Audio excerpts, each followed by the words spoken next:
Hey there.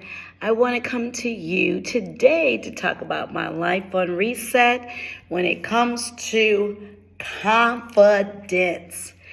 And confidence is pretty much the belief that something can be done. I have made up in my mind, whether it's relationships, a business venture, no matter what, that before I really do anything again, I would make sure that I am firmly confident that I believe that is able to take place. You know, a lot of times we like, well, you know what?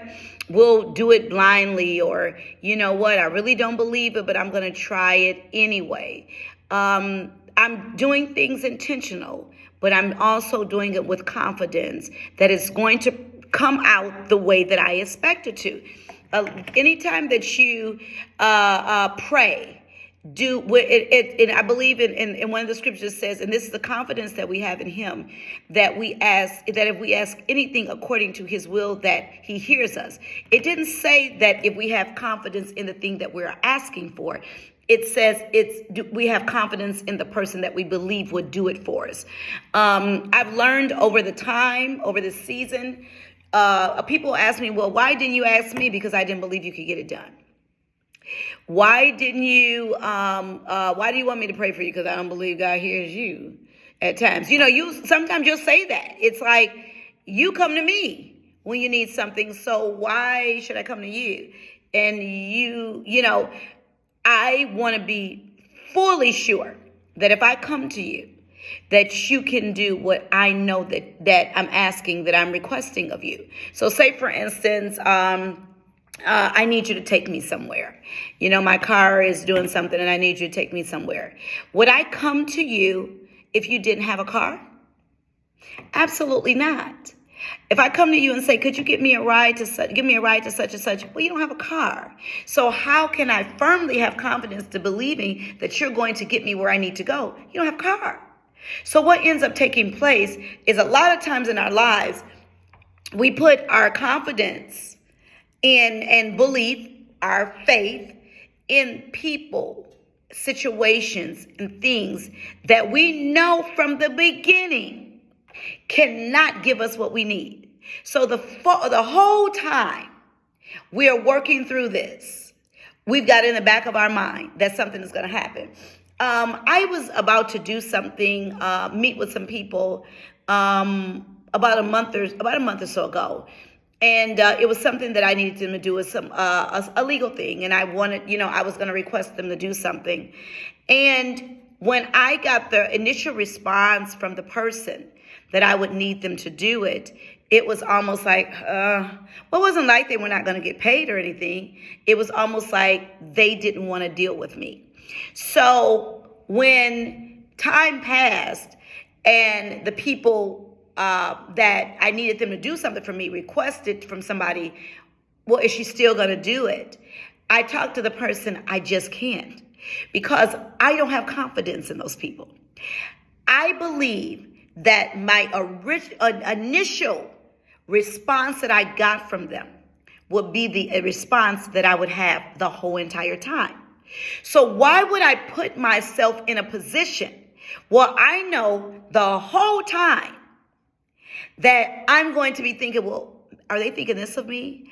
Are they going to turn on me? You know, man, I should have followed my first mind.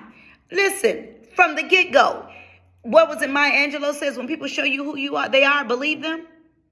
And that's what messes with our confidence. We try to change what we see. We try to avoid the red flags. A lot of times when somebody is not trustworthy, they don't show it when they get down the line. They give you a sign from the beginning that there's something that you cannot trust about them. And a lot of times those are the people and the situations that we take and we jump in blindly and put things 100% into them, only to be let down, to feel, and then all of a sudden we feel this sense of abandonment, or, well, they let me down. Well, no, they didn't. You let yourself down because you automatically believe that they could do something and they never told you that they could. They never showed that they could. So it's the thing, if I need some money and you are asking me for money, Why would I come to you to ask you for money? You don't have it. So why would I even come to you and ask you? But if I come to you and ask you and you say, well, I don't have it, now you feel bad.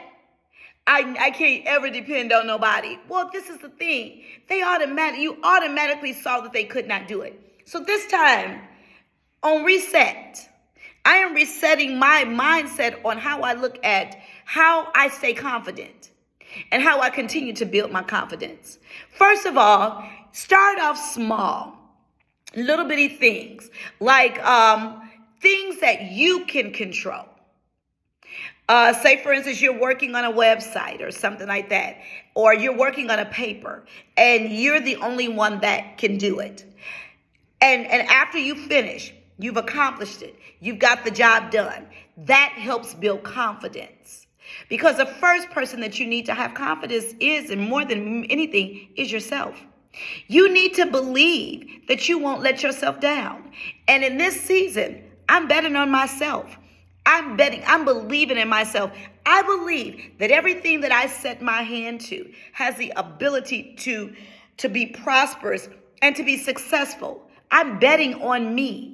So when I bet on me, I set my intentions based on what I know that I can do. I'm not a hairdresser. So I'm not going to say I'm going to go and look on YouTube and I got all these fancy updos. I have no confidence in that. But I can do this. And when I do what I can do and I accomplish it, it brings so much confidence. And don't let nobody compliment me on something I done did that I'm like, oh my gosh.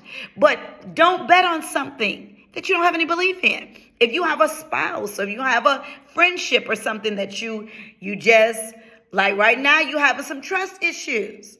Don't beat them up because of that. Just don't put 100% confidence in that they're going to get the job done that you need them to do, because that's what causes you to end up being disappointed. And what happens is when you get disappointed, then it breaks your confidence. In order to be able to do anything and be successful at it, you must have confidence. When David got ready to approach Goliath, Saul was like, I'll give you my armor. David said, I don't need your armor. Because David was precisioned in slingshots. He knew how to take that rock and he knew how to use that slingshot and do whatever he needed to do. And he told Goliath with confidence, I'm going to cut your head off. And what he did is he decided not to use Saul's armor because he wasn't confident in it. He used what he was confident in. He took and wearing that slingshot, popped Goliath upside right in the middle of the head because he was a precision hitter. Goliath fell. David went over and took Goliath's sword and cut his head off. Guess what? He was confident in what he could do because he had already said he slew the lion and he slew the bear. So who is this uncircumcised Philistine in the hand of the Lord? Because he already knew that I've already done this. Who are you? So bet on yourself today. Find what you can believe about yourself and then work that.